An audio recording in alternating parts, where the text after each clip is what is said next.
Billionaire pretends to be asleep to test his black cleaning lady's daughter and freezes when he sees what she does. The safe was wide open, displaying piles of cash that represented more than most people earn in a lifetime. Smith Mitchell remained motionless in his leather armchair, breathing steadily, his eyes half open, watching her every move. Little Jasmine, only 6 years old, entered the office holding her mother Luna's hand. The two had arrived for the night shift, as they had done for the past 2 years at Smith's company. The girl wore her miniature yellow gloves, a gift Luna had bought to make her daughter feel useful while accompanying her during the school holidays. Smith had planned this moment meticulously after discovering that his partner had embezzled $3 million. His trust in humanity was shattered. At 55, he had built an empire, but now he wondered if there was a single honest person in the world. The test was simple: leave the safe open with the fortune in plain sight and see if anyone could resist the temptation. Luna began cleaning the bookshelves, focused on her work. Jasmine, curious, like all children, approached the table where Smith was sleeping. Her little eyes sparkled at the sight of so much money, more than she had ever seen in her life. Smith held his breath, preparing to witness yet another disappointment. But what happened next left him completely paralyzed. Jasmine didn't touch the money. Instead, she noticed that the bills were disorganized and began to arrange them carefully, separating them by denomination and stacking them with the precision of a little accountant. Her little hands worked with impressive delicacy, as if she were handling something sacred. "Mommy," she whispered, "Mr. Smith's money was all messy. I tidied it up just like you taught me to do with our coins at home." Luna turned quickly, startled. "Jasmine, you can't touch the boss's things." "But it was messy, Mom. He'll be happy when he wakes up and sees everything tidy." Smith felt something he hadn't felt in years. His throat tightened with emotion. This child, who had probably never had more than $20 in her hands, had organized a fortune. Instead of taking a single penny more than that, she made a point of telling her mother what she had done with the innocent transparency of someone who has nothing to hide. What Smith didn't know was that this simple gesture of honesty from a 6-year-old was about to set off a series of events that would not only change his own life, but reveal truths about prejudice, kindness, and the true value of people that he could never have imagined. If you're wondering how a child can teach life lessons to a billionaire, be sure to subscribe to the channel, because this story of transformation is just beginning. And what lies ahead will show that sometimes the greatest lessons come from the most unexpected places. In the weeks that followed, Smith continued to observe Luna and Jasmine discreetly. He discovered that Luna worked double shifts, cleaning at his company at night and cleaning at a doctor's office in the morning. Jasmine always accompanied her, doing her homework in the waiting room or playing quietly while her mother worked. What impressed Smith most was the education Luna gave her daughter. "We always return what isn't ours." Even if no one is watching, he heard her teach the little girl. "Our honesty is worth more than any money in the world." Luna had grown up in foster care after losing her parents at the age of 9. She struggled to graduate from high school while working, but was never able to afford college. At 22, she became pregnant with Jasmine, and the father disappeared when he found out. Since then, she had been supporting her daughter alone, refusing any kind of assistance she considered. Charity Smith began secretly increasing Luna's salary, instructing the personnel department to justify it as a category adjustment. But his good deed did not go unnoticed by the wrong eyes. Marcus Blackwood, vice president of operations and a 50-year-old man accustomed to inherited privileges, noticed the financial movement during a meeting. "Smith, why are we wasting extra money on cleaning staff, especially on that specific employee?" "Luna is an excellent professional," Smith replied. Dryly, "Excellent." Marcus laughed dismissively. "Smith, you need to understand where these people belong. Give them an extra coin and they'll soon be asking for the whole vault. It's in their nature." Smith felt anger rising, but he kept his composure. Marcus was the son of one of the company's founders and held significant shares. His prejudiced opinions had always been tolerated by the board because of his financial influence. Besides, Marcus continued, "She brings that child here. That's inappropriate. What kind of mother exposes a child to a corporate environment? Clearly, she doesn't have a proper family structure." That evening, Smith witnessed something that made him furious. Marcus had stayed late at work and ran into Luna in the hallway. "Listen carefully," he said, threatening. "I know you're getting more money than you deserve. I don't know what kind of favors you're doing, but it's going to stop." Luna turned pale. "Sir, I don't understand." "Of course you don't understand people like you. Never do you just take what you're given and keep quiet and get that child out of here. This isn't a daycare center." Jasmine hid behind her mother, frightened by the aggressive tone. Luna hugged her daughter protectively. "Sir, I'm just doing my job. Your job is to clean and be invisible. Nothing else." Smith watched everything from his office, feeling something he hadn't felt in years, a purifying anger. Marcus had crossed a line that could not be uncrossed. Not only had he insulted Luna, but he had frightened an innocent child whose only crime was accompanying her mother to work. That night, Smith made a decision. It was no longer enough to stand by and watch. Marcus Blackwood had revealed his true nature, and Smith had the resources to do something about it. What Marcus didn't know was that Smith had recorded the entire conversation. The security system that Marcus himself had approved to monitor employees now recorded his own poisonous words. But Smith wanted more than just a recording. He wanted Marcus to hang himself with his own words, publicly in such a humiliating way that he would never be able to show his face in business circles again. The plan that began to form in his mind was ambitious. Not only to protect Luna and Jasmine, but to use Marcus's arrogance against him. Every new humiliation the man inflicted only strengthened something inside Smith that had lain dormant for years. A thirst for justice that grew fueled by the very injustice he witnessed. What that privileged executive didn't know was that every act of contempt was writing his own sentence of defeat, and that a billionaire determined to protect an innocent family could be the most dangerous adversary someone like him would ever face. The next morning, Smith made a call Marcus could never have imagined. "Marcus, I need your services again," he said on the phone to Marcus, a former FBI investigator and expert in corporate cases. The two had worked together during the embezzlement case, and Marcus knew every dark corner of the business world. "What kind of trouble now, Smith?" "The kind that involves institutional racism and abuse of power. I need solid evidence against Marcus Blackwood." Marcus laughed on the other end of the line that, "Daddy's boy, that'll be easier than stealing candy from a baby. Guys like him always leave clues." Sandra, a competent woman in her force service, knew something was wrong. Luna had never been late in 2 years on the job.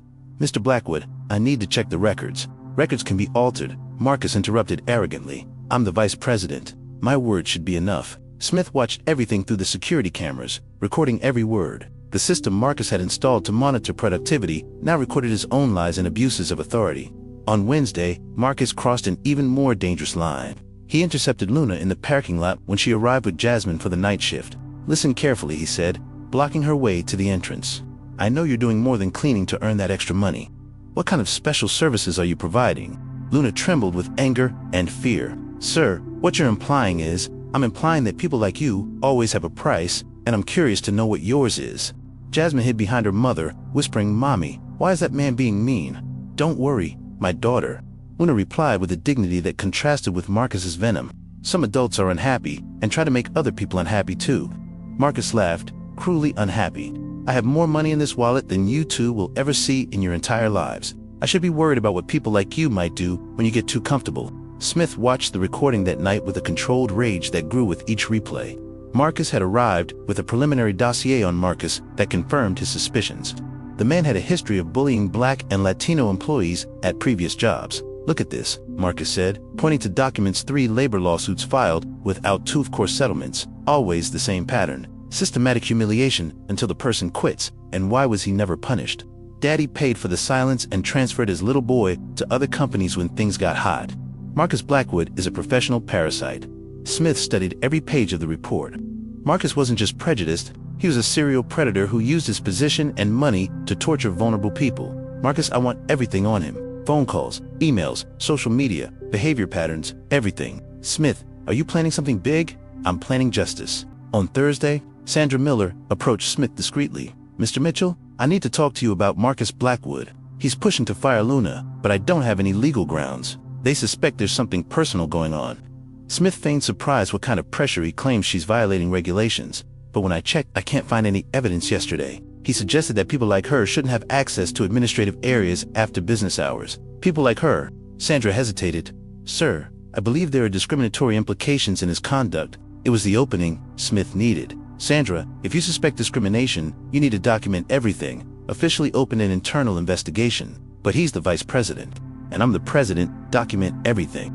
That night, Smith implemented phase 2 of his plan. He instructed the IT department to install additional microphones in areas where Marcus had been known to intimidate employees.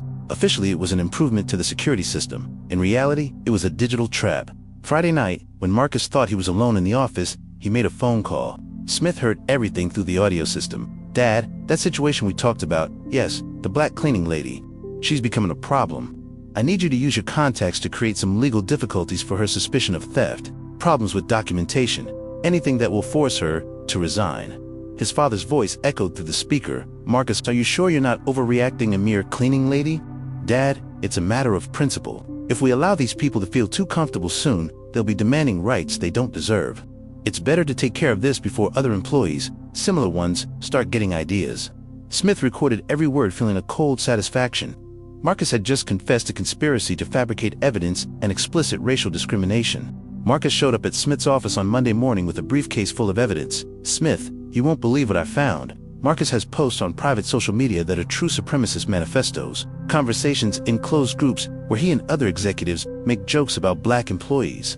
"There's more. I found out that he used his father's influence to sabotage black candidates in other companies' selection processes. There's a 15-year pattern of systematic discriminatory behavior." Smith examined screenshots of conversations where Marcus wrote things like, "Need to keep those monkeys in their place. And the only way to deal with these people is to show them who's boss from the start." Marcus, this is gold. Wait, there's more. He's planning something against Luna for this week. I intercepted messages from him organizing a staged theft. Smith felt the blood drain from his face. "What do you mean?" "He's going to plant something expensive in her cleaning supplies and then discover it publicly. He'll call the police, make a scene, humiliate her in front of everyone." At that moment, Smith realized that Marcus had completely underestimated who he was dealing with. The man thought he was dealing with a distracted boss and a defenseless employee. He had no idea he was walking straight into a trap that had been 15 years in the making. Smith looked at Marcus with a smile that didn't reach his eyes. "Perfect. Let him try. The further he goes, the harder he'll fall." What Marcus Blackwood didn't know was that every cruel move he made was being meticulously documented by someone who had turned protecting the innocent into an exact science and who had unlimited resources to ensure that justice was served in such a devastating way that it would become legendary in business circles. The following Tuesday, Marcus executed his sordid plan with the arrogant confidence of someone who had never faced real consequences. At 8 o'clock that evening, when Luna and Jasmine arrived for their cleaning shift, he had already planted a $15,000 Rolex watch in the cleaning cart. "Perfect," Marcus muttered to himself, watching from the security cameras. "I'll give her 15 minutes to start work. Then I'll catch her red-handed." What Marcus didn't know was that Smith was upstairs watching his every move on high-resolution monitors. Marcus Chen was strategically positioned in the parking lot with a van full of recording equipment. 3 investigative journalists discreetly contacted by Smith waited outside the building. "Marcus, he just planted the watch," Smith reported via radio. "Activate the additional recordings." "Confirmed, all the extra cameras are working. We have angles he doesn't even know exist." At 8:20, Marcus descended to the office, where Luna was quietly cleaning, while Jasmine did her homework at a nearby table. He brought 2 security guards with him and pretended to be conducting a routine inspection. "Mrs. Luna," Marcus said with false courtesy, "I need to check your cleaning supplies. We've had reports of missing items." Luna stopped cleaning. Confused, "Mr. Blackwood, I don't understand its standard procedure." Marcus lied, walking directly to the cart where he had planted the watch. "Ah, how interesting. What's this?" He removed the Rolex with exaggerated theatricality, as if he had just discovered the Holy Grail. "Luna Jefferson, this is a $15,000 watch that went missing from Mr. Mitchell's office yesterday." Luna turned completely pale. "I've never seen this watch in my life." "Of course not," Marcus said with poisonous sarcasm. "It just appeared on your cart, didn't it?" Jasmine stood up from her chair, frightened. "Mommy, what's going on? Be quiet, child."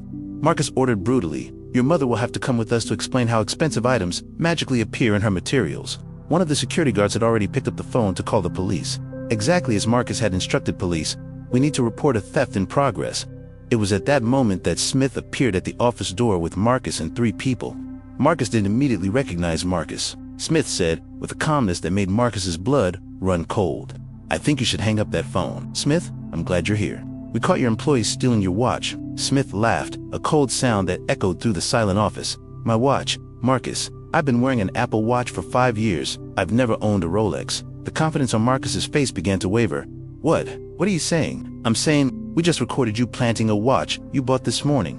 We have the receipt in Luna's shopping cart to frame her." Marcus approached with a tablet showing high definition footage of Marcus placing the watch in the cart 40 minutes earlier. "Angle 1, he said, swiping to the next video. "Angle 2, Angle 3. We even have your face clearly visible. When you check to make sure no one is watching." Marcus tried to speak, but Smith interrupted him. "Oh, but there's so much more, Marcus. Show him the scrapbook we put together." Marcus opened a digital file and began projecting its contents onto a portable screen. First came screenshots of Marcus's racist posts and private groups' need to keep these monkeys in their place. Marcus read aloud, "That's yours, isn't it, Marcus?" Luna gasped, covering her mouth with her hands. Marcus tried to get closer to the screen, but Smith blocked him. "Here's your conversation." Planning to create legal difficulties for Luna, Marcus continued, "And here's your confession that it's a matter of principle to prevent these people from feeling comfortable." Where did you get this? Marcus stammered, sweat beginning to bead on his forehead. Security system. You approved yourself. Remember, including that call to your conspiracy. Mongering father to fabricate evidence against an innocent employee, one of the journalists identified herself, Jennifer Walsh, Channel 7 News. Mr. Blackwood, would you like to comment on this evidence of systematic racial discrimination and conspiracy to fabricate criminal evidence? Marcus finally understood the magnitude of what was happening. You can't use that. I have rights. Of course you do, Smith said calmly. You have the right to remain silent because anything you say will be used against you, not just by the police who are already on their way to arrest you for conspiracy and attempted defamation, but also by the press, the company board, and Luna's lawyers. Marcus continued the presentation. We also have records of your 15 years of systematic discrimination in previous jobs, 3 lawsuits hushed up by Daddy, 8 Black and Latino employees you harassed until they quit. And best of all, Smith interrupted.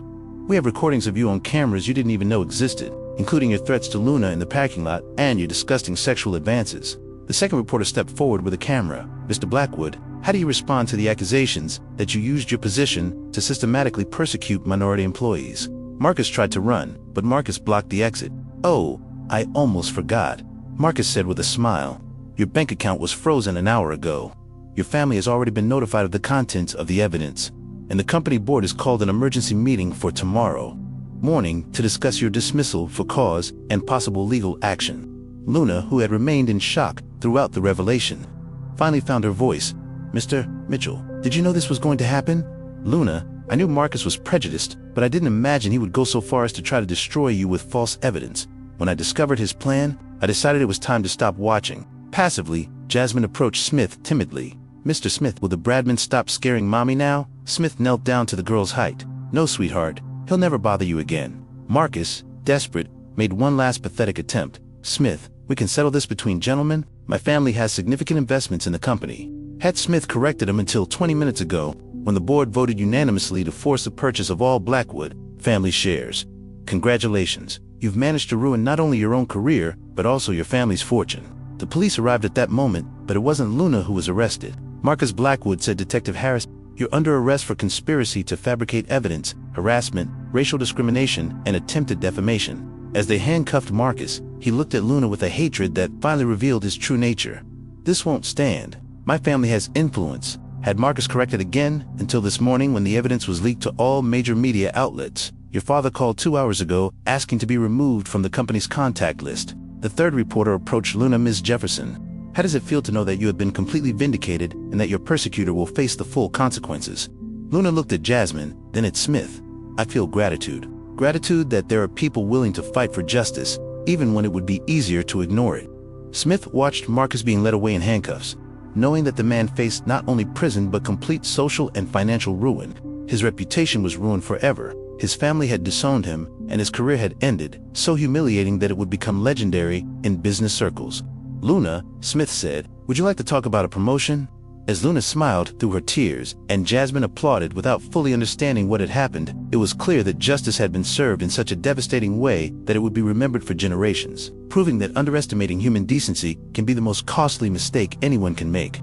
6 months later, Luna Jefferson walked through the halls of Mitchell Enterprises, no longer as a cleaning lady, but as Director of Human Resources, a position Smith had created especially for her after discovering her business degree that she had never been able to complete. Her first decision was to implement a scholarship program for employees' children, a program of which Jasmine would be the first beneficiary. Mommy, can I show Mr. Smith my new drawing? Asked Jasmine, now 7, running through the office that had become her second home. She attended the best private school in town and already spoke fluently about wanting to be a lawyer to help people like Mr. Smith helped us. Smith smiled, observing the complete transformation of their lives. His company had won awards for inclusion and diversity, becoming a national benchmark for hiring Black people in executive positions. The Fair Chance program, created in honor of Luna's case, had already benefited more than 200 families. Meanwhile, Marcus Blackwood was living a completely different reality. After serving 18 months in prison for racial discrimination and conspiracy, he was released to find that his reputation was completely destroyed. No reputable company would hire him. His wife had filed for divorce, taking half of their remaining assets. His children had changed their last name and refused to speak to him. The man, who was once vice president of a large corporation, now worked as a used car salesman, earning less in a year than Luna did in 3 months. His racist posts continued to circulate on the internet, preventing any attempt to rebuild his image. Dad Smith, Jasmine said during dinner at the new house Smith had bought for them, "The teacher asked us to write about our heroes." "Can I write about you?" Smith felt tears well up in his eyes. "Jasmine, the real hero of this story is your mother, who taught you that honesty is worth more than any amount of money." Luna took Smith's hand. "No, the hero is the one who had the courage to fight when it would have been easier to ignore it." The following week, Smith received an unexpected call. "Mr. Mitchell, this is CNN reporter Michael Torres. I'd like to do a story on how your company became a model of inclusion after the Blackwood case." The story aired during prime time, showing Jasmine playing in the office where it all began, Luna working in her new role, and Smith explaining how a 6-year-old had changed his view of justice and humanity. Marcus watched the report from his one-bedroom apartment, drinking alone as he saw his old life thriving without him. He tried to call former colleagues, but they had all blocked his number. He tried to create new social media profiles, but his racist posts kept resurfacing, haunting him like digital ghosts from his past. 3 years later, on Jasmine's 10th birthday, Smith made a special announcement during the birthday party. "Jasmine Luna, you have changed my life in ways I can never fully repay. That is why I have created the Jasmine Jefferson Educational Fund, which will provide college scholarships to talented young black people for the next 50 years. Jasmine ran to hug him. "Thank you for believing in us when no one else did." That same day, Marcus was trying to get a job at a gas station, but was rejected after the manager Googled his name and found the famous article about racial discrimination. His fall had been so complete in public that it became a case study in business schools about how prejudice and arrogance can destroy entire careers. Smith realized that true revenge was never about destroying Marcus. It was about building something bigger than he could ever imagine.